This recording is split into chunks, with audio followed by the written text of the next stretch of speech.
Magandang gabi sa inyong lahat. Ako'y hindi magpapakilala. Ako'y isang tao lang na parte ng ating bansa. Ito'y hindi para sa aking lugar o bayan. Ito'y pangkalahatan. Ito'y para sa lahat ng mga Pilipino na tulad ko. Kung tayo'y mamimili ng ating punong bansa, punong panlalawigan,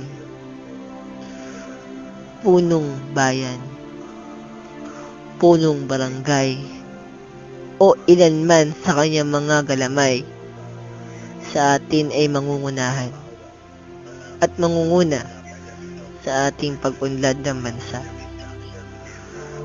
Huwag nating hayaan na ilan sa mga yan ang mali na ating tulungan.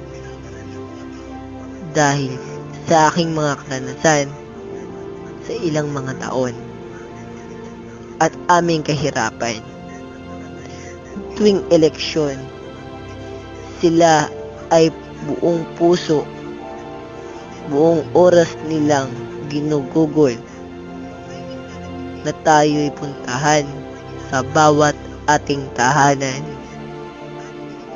para ipakilala ang kanilang mga pangalan. Ipakilala nila ang kanilang hangarin. Ngunit kapag ba sila'y humaharap sa atin, agad natin silang pinatutuloy sa ating tahanan. Agad natin silang kinakausap. Agad natin silang pinakikinggan.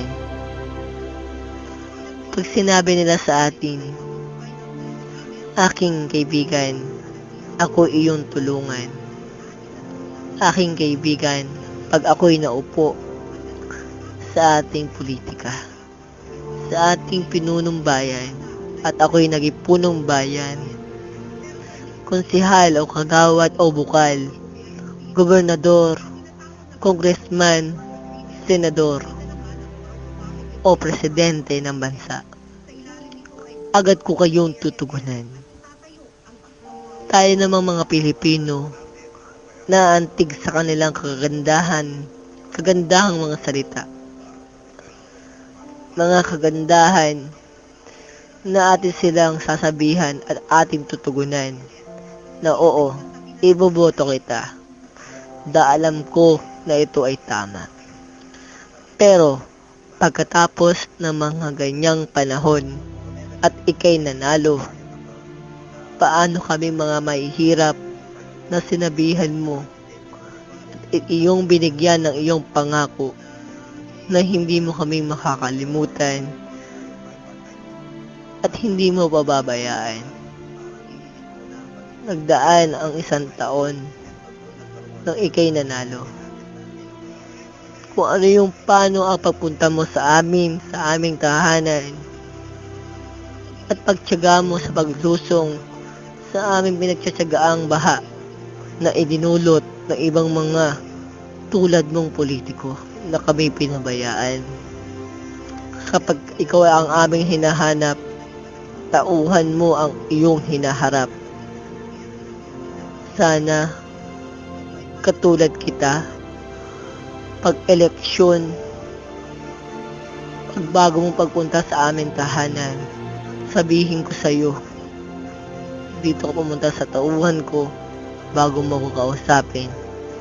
Pag-intayin kita ng 1 buwan, araw-araw, para lang makausap. Pero pag kami ang iyong kailangan tuwing eleksyon, nandiyan kami, nakikipagkamay sa'yo na hindi namin binubuhusan ng alcohol ang aming mga kamay dahil hindi kami nanditiri sa'yo. Pero pag ikaw ang aming hinahanap, nasaan ka? Nasaan ka? Hinaharap mo kami sa iyong mga tauhan ng mga bastos. Hinaharap mo kami sa iyong mga tauhan na kami minamaliit. Hinaharap mo kami sa iyong mga tauhan na mga mata pobre. Minamaliit kaming mga mahihirap porket ang aming kamay ay marumi. Galing sa putik na aming pinaghirapan. Sana pakinggan mo namang ang aming sinasabi. Huwag mo kami maliitin tulad ng iba dyan. Kami taong bayan lamang. Kung ano yung iyong nilapit sa amin at iyong pinangako, tuparin mo sana. Lahat kayong mga politiko, pare-pareho lang kayo. Magagaling kayo sa umpisa. Lumang-luma naman kayo kapag kayo ang nanalo na. Ito lang ang sasabihin ko. Sana huwag kayong talikuran ng mga taong pinupuntahan ninyo. Dahil ang tao, hindi lagi sa pera nakatingin. Hindi lagi sa pera ang tuon at ang pansin. Hindi kami nakukontento sa mga tauhan yung katulad ninyo, sa mga tamad, mata pobre, sa bawat opisina nyo. Maraming salamat at magandang araw sa inyo o gabi. Sekreto ang aking identity. Mga Pilipino kapwa ko, i-like nyo po ang aking sinabi. Marami pong salamat. Against and approve pork barrel. Tanggalin ang pork barrel. At tanggalin ang mga sinungaling na tulad ng mga politikong tiwali. At tanggalin sa serbisyo ang mga tauhan na walang kakwenta-kwenta. Kaya nga sinabing public servant mula dun sa sekretary at nagtatrabaho sa munisipyo na pinapasahod ng bawat tax na binabayaran ng taong bayan ay galing sa atin. Huwag nating hayaan na tayo pag-intayin na tulad ko. Isang buwan, isang araw, 8 oras kapag iintayin at matapos at sila'y uuwi na wala silang pakialam. Maraming salamat po.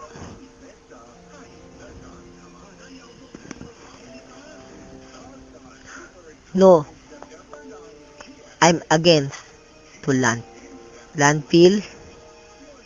I'm against tanggalin ang pork barrel.